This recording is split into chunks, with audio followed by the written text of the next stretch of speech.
Good morning, Peps. Let's play Cabal Online PH.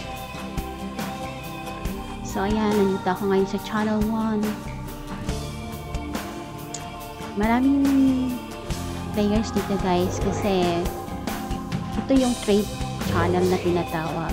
So, marami ditong nagbebenta ng mga items.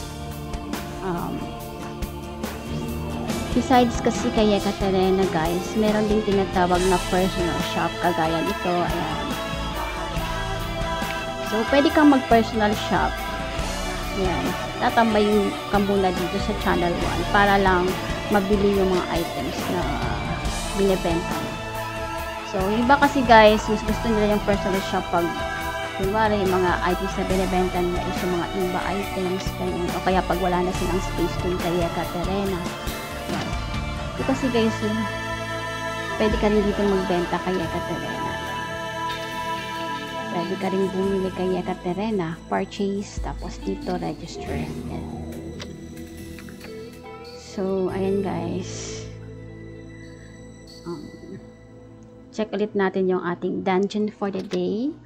So, ayan, nagawa na natin yung Hazardous Valley. So, etong labyrinth naman, check natin tong labyrinth. Try natin siya. Ito kasing Forgotten Temple Betrayal, guys. Medyo mahirap to eh. Kailangan may party. Yan. Pero meron, guys, na kaya nila itong isolo. Yung mga super duper imba talaga, guys. Yung mga items nila. Yan.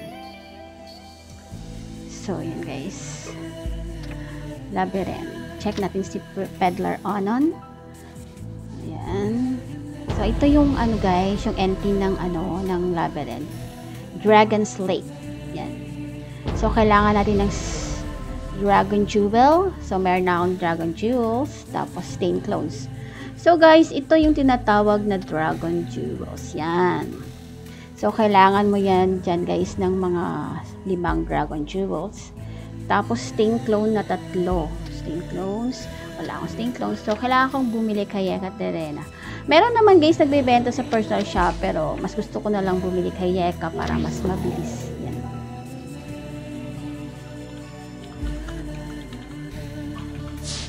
Okay, guys. So, 3 ang kailangan. So, yan.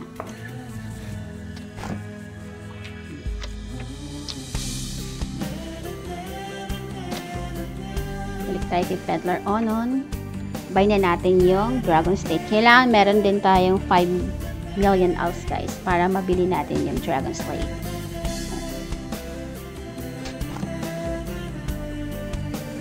So, yan.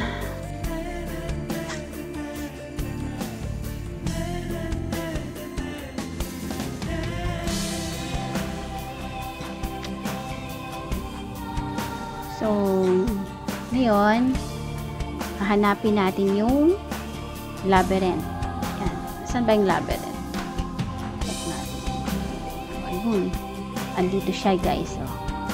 Sa Forgotten Ruin. So, let's go to Forgotten Ruin.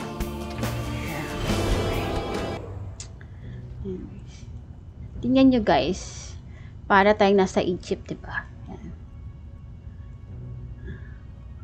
So, dito may mga mobs dito. Pag mga lowbie ka pa lang, guys, usually namamatay ka dito eh. Pag nahihit ka nila. Ayan, guys. So, ayan. Meron din ditong isa pang dungeon. Ito yung tinatawag na Garden of Dust. Ayan. Mas mahirap dito, guys. Ayan. So, balik tayo ngayon sa Dragon's Lake entrance. Ayan. So, ayan. Ito, guys, yung Dragon's Lake. Ayan. Pero alam nyo, guys, dun sa Desert Scream, mas marami dong mga Sphinx, ganyan. Para talagang mas sa Egypt yun. Yan. So, ayan. Parang pyramids, diba, guys? Ayan, ayan, Sphinx yan, guys. Ayan. Sa gitna. Ayan siya. So,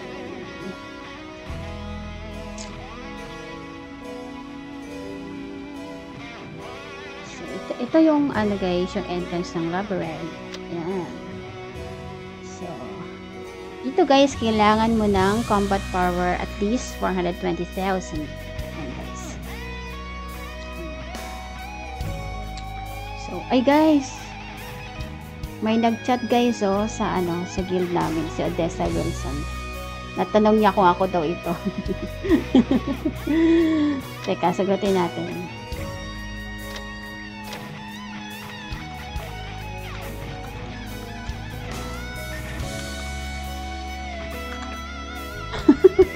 Ako to, pero busy pa. So, ayan guys. Let's roll.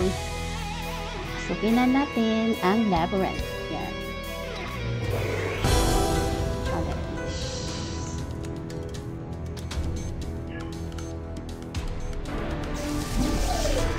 Ayan na agad guys.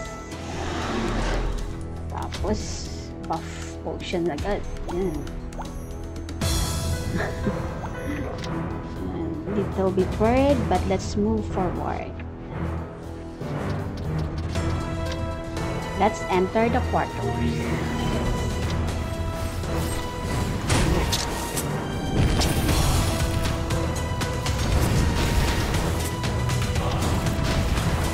Yun mo guys, para ka talagang nasa Egypt.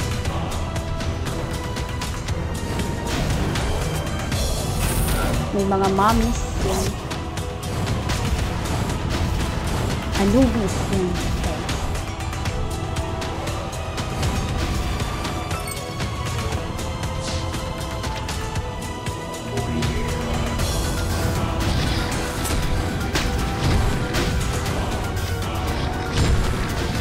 Patayin mo muna lahat ng guardians guys.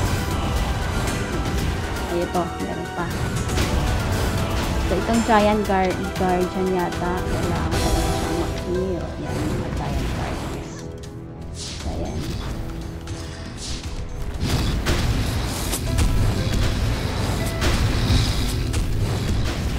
Kailangan siguro itong ubusin guys, para mawala yung shield.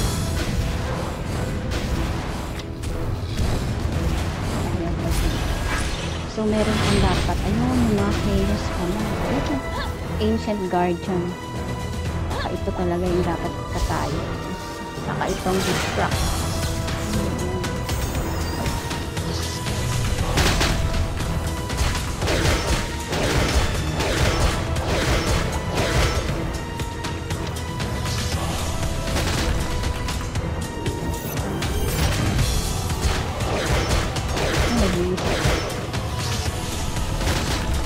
Ayan guys, ito na lang muna guys yung hihit ko kasi ito nababawasan, isa kasi hindi guys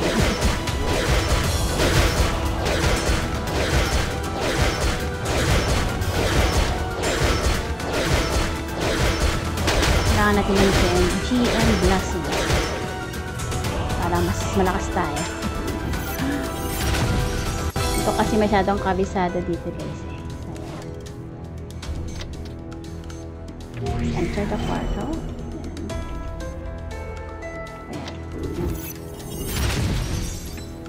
Tago tayo guys kasi baka matamaan tayo dyan. Natin tayo guys. Oh my gosh, ano na.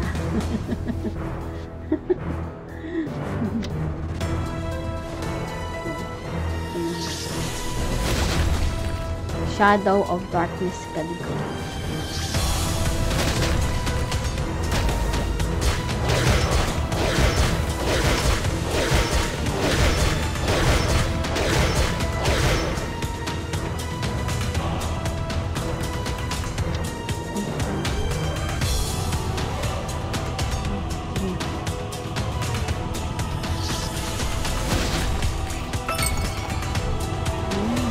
Nakagot ako ng grade for highest alternate times. So, it's not bad.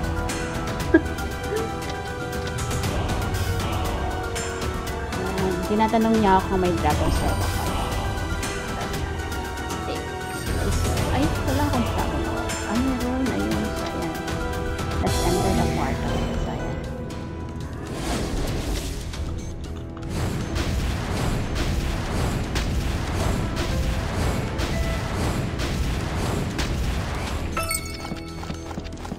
guys. Tapos na din. Ayan. Tapos na. Ayan guys. So, meron tayong GM reward. Karma exchange room ticket box. Yan kaya bibigay nila sa atin. Tapos saka meron tayo guys. Nakalot tayo ng potion of luck. So, may alts tayo guys. 500 million. Wow. Ayan guys.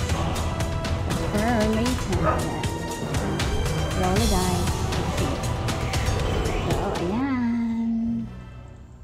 Natapos na rin ang ating labyrinth. So, check natin kung ilan ang binigay. Isa lang. So, okay lang yun guys. Iipon-ipon lang tayo guys. So, punta tayo sa guys, sa Bloody Eyes. Dito yung banda guys eh. Dito tayo makikipagpalit ng ng Karma Rune. Dito tayo kukuha. Yan. Yan guys. So, kailangan dito guys, meron kang Karma Rune exchange ticket.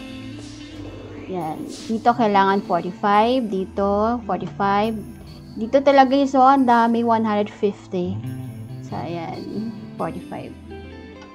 So, ipon-ipon lang guys. Kailangan din ang Karma Rune ticket para ma-upgrade yung mga Karma Runes natin. So, ayan. Ayan dito yung Karma Runes. Yan. Yan pa lang yung sa akin guys. So,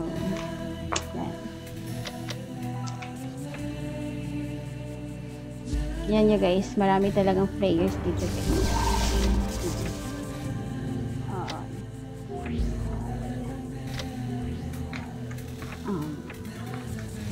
Kung titignan mo guys ayan, yung mga channels gayo, channel 1 or trade channel, yun talaga yung pinakapuno sa lahat. Yan. So, yan guys, yung dami ng mga players na naglalaro ngayong umaga. Yan. So, bali, naglalaro talaga guys bago pumasok. Ang pasok ko kasi guys is 9 AM pa eh. So, ayan. And bago pumasok sa trabaho, ganyan. Maglalaro muna. So, ito guys, yung port locks. Usually, dito talaga nangyayari yung mga crafting yan. Dito nagka-craft by Chloe. Yan. Chloe. Request crafting. Yan guys. So, ayan. Papalevel mo pa guys yung crafting mo bago ka talaga makapag-craft. Kailangan talagang ipa-level. So, akin guys, max na yan guys. Kaya, pwede ko nang i-register yung mga pwedeng i-craft dito sa sa level 800 to level 8,000 to 8,999. So, ayan guys, si Lyra. Saka si Gian. Ayan, tambay sila dito. Ito naman si Kigol Puti. Nagka-craft yan guys. So, that's all guys. Again, thanks for watching. God bless.